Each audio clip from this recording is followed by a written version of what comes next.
Statistika. Subbab 1, sajian data. Di kelas 5, kita sudah pernah belajar tentang kajian data. Dalam kajian data, kita mengenal istilah datum dan data. Datum merupakan catatan keterangan atau informasi yang diperoleh dari kegiatan pengambilan data. Datum dapat berupa bilangan, lambang, hingga sifat atau keadaan dari objek yang diteliti. Kumpulan dari datum biasa kita sebut dengan data. Kali ini, kita akan kembali belajar tentang penyajian data. Penyajian data dapat kita lakukan setelah semua data terkumpul. Ayo kita perhatikan contoh datum dan data berikut yuk. Siswa kelas 6 SD Nusantara yang berjumlah 30 orang telah selesai melaksanakan ulangan matematika. Guru memeriksa hasil ulangan dan mencatatnya dalam sebuah kertas. Berikut adalah data nilai ulangan matematika kelas 6 SD Nusantara. Ada yang mendapatkan nilai 60, 70, 80, 90, bahkan ada yang mendapatkan nilai 50. Angka-angka itu adalah datum. Ketika semua datum telah terkumpul dari populasi tersebut, maka itulah yang disebut dengan data. Jadi, pada data nilai siswa kelas 6 ini terdapat 30 datum yang telah kita peroleh. Maka dengan contoh ini kalian sudah paham kan apa perbedaan dari datum dan data? Kita telah memperhatikan contoh data yang terkumpul. Kita dapat meringkas penyajian data tersebut ke dalam beberapa bentuk sajian data. Ada sajian data berbentuk tabel, ada pula sajian data berbentuk diagram. Sajian data berbentuk diagram bermacam-macam, seperti diagram batang, diagram garis, dan diagram lingkaran. Mari kita simak penjelasan dan contoh sajian data berikut. A. Sajian data berbentuk tabel. Sajian data berbentuk tabel terdiri dari kolom dan garis. Sajian data berbentuk tabel merupakan sajian data yang paling mudah dibuat. Sajian data menggunakan tabel memudahkan kita untuk membaca data. Mari kita simak contoh penyajian data berbentuk tabel berikut ini. Dari hasil membaca data nilai ulangan matematika siswa kelas 6 SD Nusantara pada tabel tersebut, maka diperoleh informasi bahwa banyaknya siswa yang memiliki nilai 50 ada 3 siswa, banyak siswa yang memiliki nilai 60 ada 7 siswa, banyak siswa yang memiliki nilai 70 ada 9 siswa, banyak siswa yang memiliki nilai 80 ada 7 siswa, dan banyak siswa yang memiliki nilai 90 ada 4 siswa. Dan jumlah seluruh siswa yang didata sebanyak 30 siswa. Bagaimanakah cara menyajikan data sebaran ini ke dalam bentuk tabel? Mari kita pelajari. Langkah yang pertama adalah kita mencari angka terkecil dari sebaran data tersebut. Ketika kita mengamati nilai-nilai yang terdapat pada data ini, maka kita dapat menemukan bahwa nilai yang terkecil adalah angka 50. Langkah yang kedua adalah mengelompokkan jenis angka. Kita dapat memulai mencari dari angka yang terkecil yaitu nilai 50. Kita mencari ada 1, 2, dan 3 angka yang bernilai 50. Selanjutnya kita cari ada berapa nilai 60. 1, 2, 3, 4, 5, 6, 7. Ada 7 angka yang bernilai 60.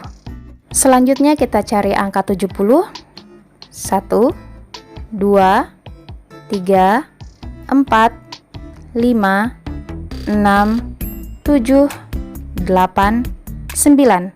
Ada 9 angka yang bernilai 70. Selanjutnya angka 80. 1, 2, 3, 4, 5, 6, 7.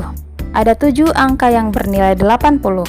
Selanjutnya nilai 90. 1, 2, 3, 4. Ada 4 angka yang bernilai 90.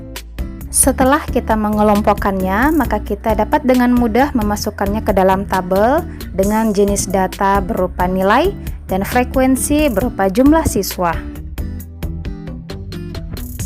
B. Sajian data berbentuk diagram batang. Selain tabel, ada juga sajian data berbentuk diagram batang.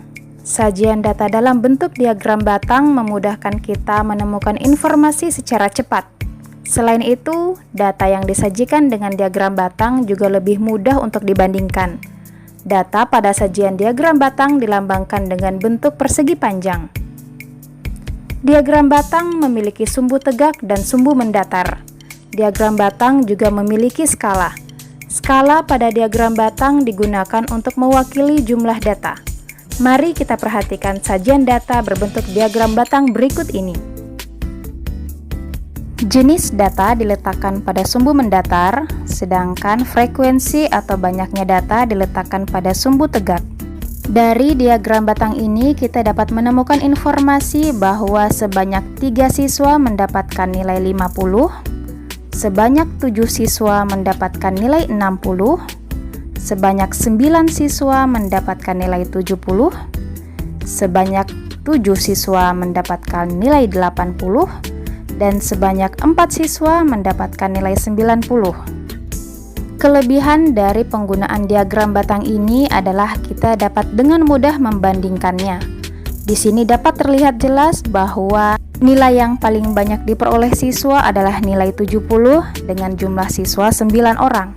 Sedangkan nilai yang paling sedikit diperoleh siswa adalah nilai 50 dengan jumlah 3 siswa. C. Sajian data berbentuk diagram garis. Sekarang kita akan mempelajari sajian data dalam bentuk diagram garis.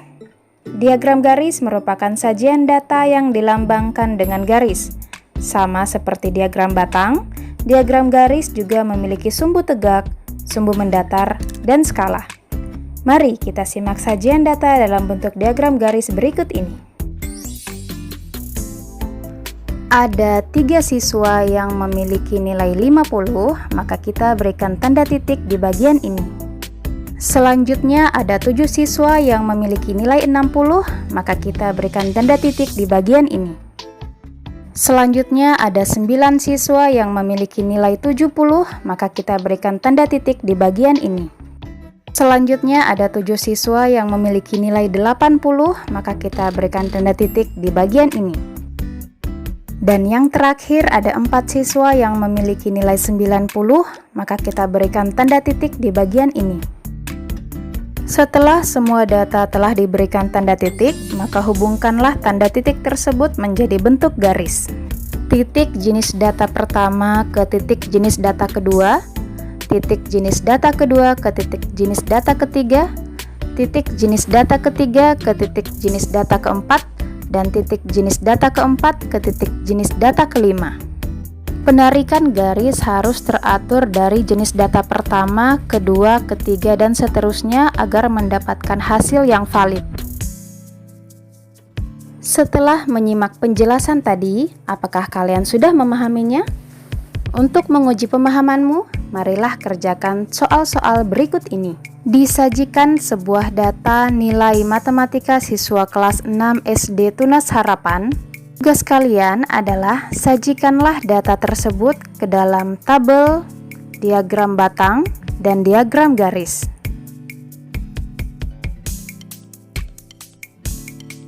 Sekian materi pelajaran kita pada hari ini. Semoga kalian dapat memahaminya dan dapat mengerjakan tugas-tugasnya dengan benar. Terima kasih. Assalamualaikum warahmatullahi wabarakatuh.